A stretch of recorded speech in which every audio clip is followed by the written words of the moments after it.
Boa noite, meu nome é Marcidelane Lopes. Eu vou estar apresentando este trabalho em relação à análise das necessidades. Eu escolhi a modalidade olímpica, o voleibol, na disciplina de Fundamentos do Exercício Físico, e o docente Jonatas Ferreira. Este trabalho, então, tem como principais partes a introdução, o objetivo, métodos, resultados, conclusão e aplicações práticas. A análise das necessidades requer a força muscular, né, que tanto pode refletir o estado de saúde, como o desempenho também para determinadas modalidades esportivas. E entre essas modalidades esportivas está o voleibol, né, que é especificamente tratado neste trabalho, que é um esporte onde requer muita força, principalmente nos membros superiores, nos inferiores e no tronco, sendo que esses membros superiores são principalmente os ombros, os inferiores vão facilitar os saltos. E também a gente não pode esquecer do condicionamento aeróbio, né? Que os jogadores precisam ter um bom condicionamento aeróbio, já que o jogo ele pode durar em torno até de 3 horas. O artigo utilizado, então, a comparação da carga de treinamento de atletas profissionais entre modos de treino específicos do voleibol e de força. Este artigo, então, ele vem tratar justamente da importância de uma periodização bem planejada e bem executada, difundido na literatura científica e entre os profissionais do esporte, sendo que esses fatores determinantes eles vão atingir o condicionamento físico e um bom desempenho esportivo. Para que atinja, né, o alto nível de desempenho físico e esportivo, a quantidade ou a carga de treinamento ideal deve ser considerada, tornando necessário o controle das variáveis que vão constituir esta carga interna de treinamento, podendo então ser compreendida em carga externa de treinamento e prescrito, né, em relação à quantidade ou volume e qualidade, que é a intensidade, ou seja, essa periodização em si e em carga interna de treinamento, que vai ocasionar o nível de estresse imposto ao organismo, que são provenientes de adaptações promovidas de acordo com cada treinamento. Deste modo, então, né, a análise desta relação entre carga externa de treinamento e carga interna de treinamento é que vai determinar a quantidade ideal de treinamento necessário para que o jogador tenha um bom desempenho e também para diminuir ou minimizar os efeitos negativos da carga de treinamento em excesso. Em se tratando então do método de quantificação de carga de treinamento pela percepção subjetiva do esforço da sessão, isso foi proposto por Foster e isso vai exigir um cálculo do produto entre os indicadores de percepção de esforço exercido da sessão, que são descritos a partir de uma escala, e a duração dessa sessão de treino ela vai ser determinada em minutos, e o método que vai ser mais acessível para calcular essa quantificação da carga interna de treinamento vai apresentar, então, quase custo nenhum. Então, o objetivo do estudo, então, foi comparar, né, as respostas das cargas internas de treinamento, da percepção subjetiva do esforço da sessão e o tempo de duração da sessão entre alguns treinos específicos do voleibol e da força que é utilizada nesta modalidade. A metodologia, então, que foi utilizada foram participantes do estudo, 28 jogadores, eles tinham uma idade que variava de 26 a 27 anos, com uma massa corporal de 91,5 kg, mais ou menos, a estatura de 1,94 m, e variava também, né, 2 metros. E eles são profissionais, né, de uma equipe de voleibol masculino. Todas essas pessoas que participaram do estudo. Esses atletas, eles foram submetidos à avaliação antropométrica, né, para caracterizar a amostra. Os dados, eles foram coletados através de algumas sessões, foram totalizadas em 29 sessões de treinamento técnico, sendo que 84 sessões de treinamento era técnico-tático e 75 sessões de treinamento era técnico. 84, então, eram técnico-táticos e 75 sessões de treinamento de musculação. Essas especificações, né, do conteúdo abordado no artigo, em cada tipo de treinamento, ele está constituído neste quadro 1 que está aparecendo na tela para vocês.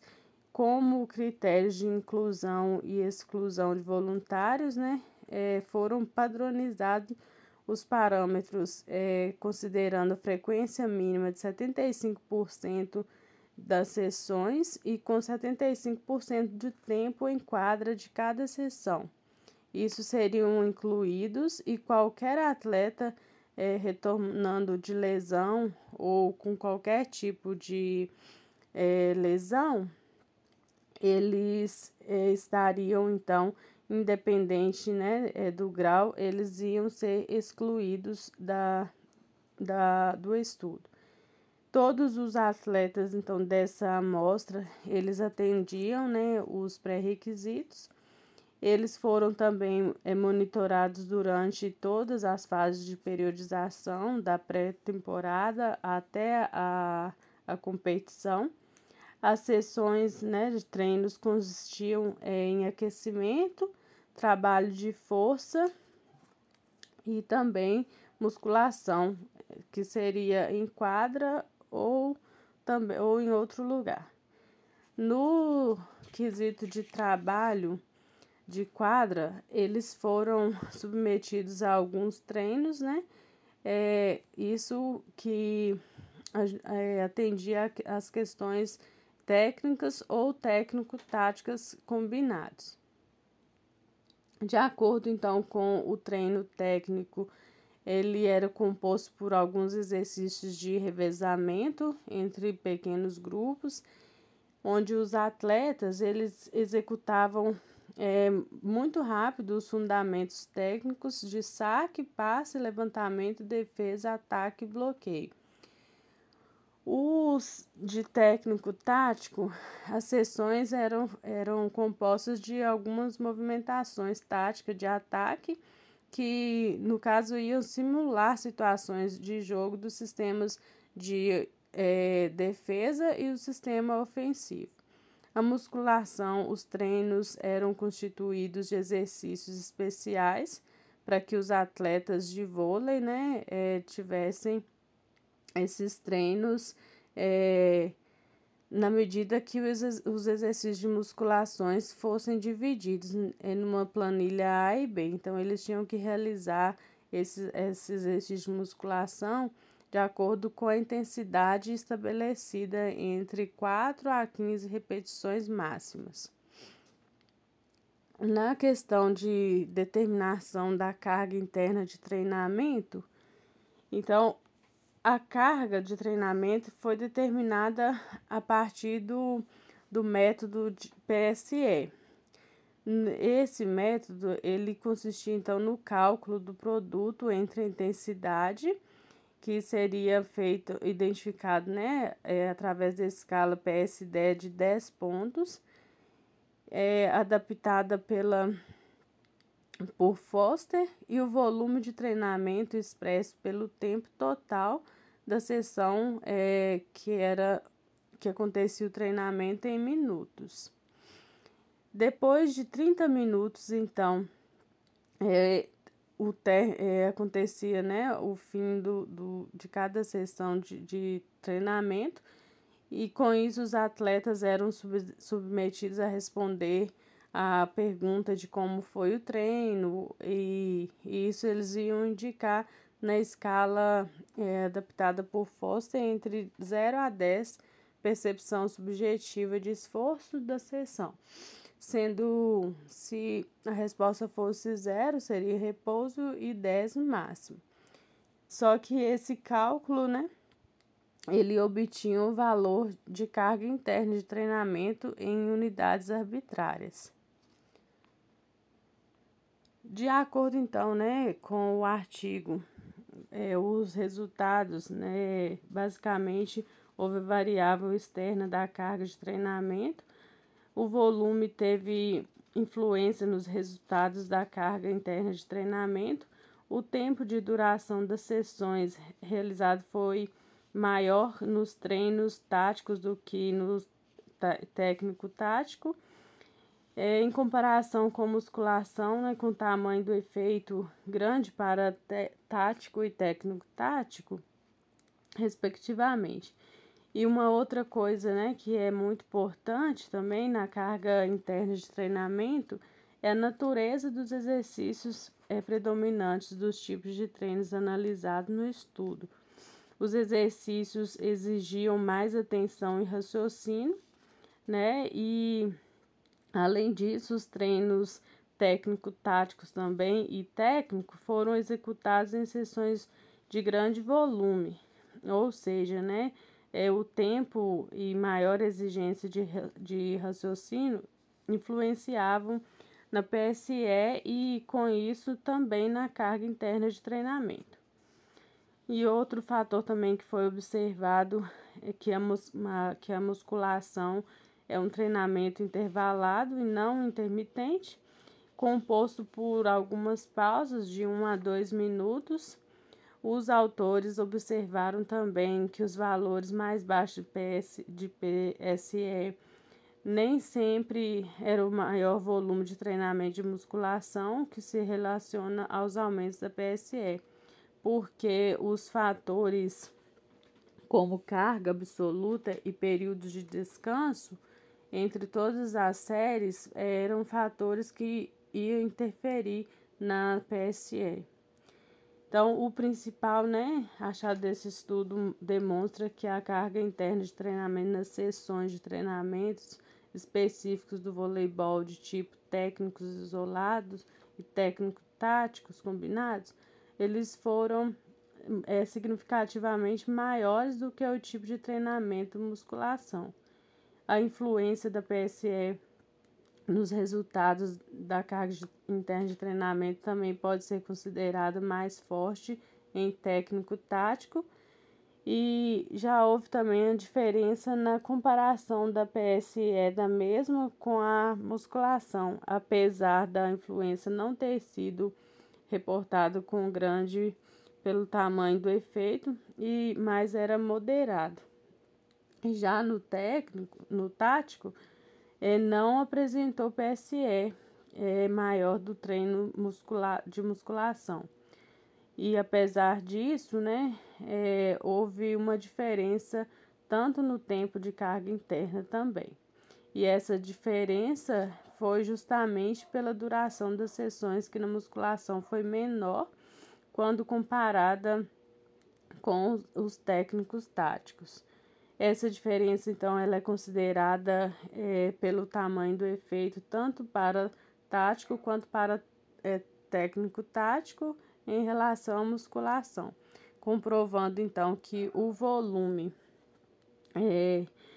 foi determinante para os valores significativos da carga interna de treinamento nos técnicos táticos e nos táticos, sendo que os valores máximos PSE no técnico tático e na musculação foram semelhantes. Então, para concluir, né, este trabalho, a análise de possíveis diferenças nas respostas de carga interna e de diferentes tipos de treino demonstram que os estímulos de treinamentos específicos de quadra, como técnico e técnico-tático, promoveram maior carga interna nos atletas do que a musculação, através da variável, né, volume no caso, e sendo que fez necessário também analisar melhor como atribuir o volume e a distribuição de treinos técnicos e técnicos táticos nas elaborações do voleibol. Com isso, né, as aplicações práticas vão ser, então, a partir de treinamento em esportes coletivos, né, que possibilita o processo complexo. E desse modo, o controle de carga de treinamento deve ser interno e externo. E de acordo com as adaptações de carga interna, agudas e crônicas que ocorrem no treinamento, vão possibilitar, então, a comissão técnica de corrigir o tempo de duração das sessões, os números de séries, sobrecargas e repetições que acontecem, ou seja, a carga externa. Essas foram as referências utilizadas. Muito obrigada.